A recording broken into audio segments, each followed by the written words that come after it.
Harga tiket termasuk tengok haiwan ke? Mes ini.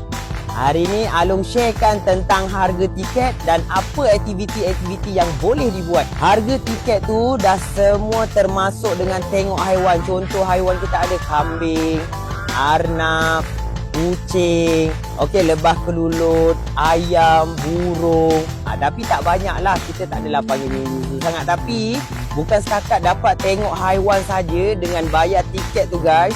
Abang kakak saya boleh mandi swimming pool untuk kolam yang kanak-kanak dan besar ni guys.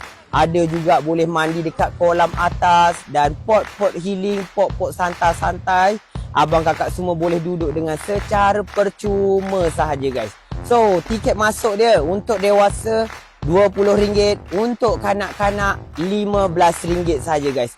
Murah-murah saja guys. So, jemput datang pada tarikh 18 hari bulan 10 sehinggalah 22 hari bulan Oktober guys. Alright, so jumpa nanti guys. Assalamualaikum, santai dulu.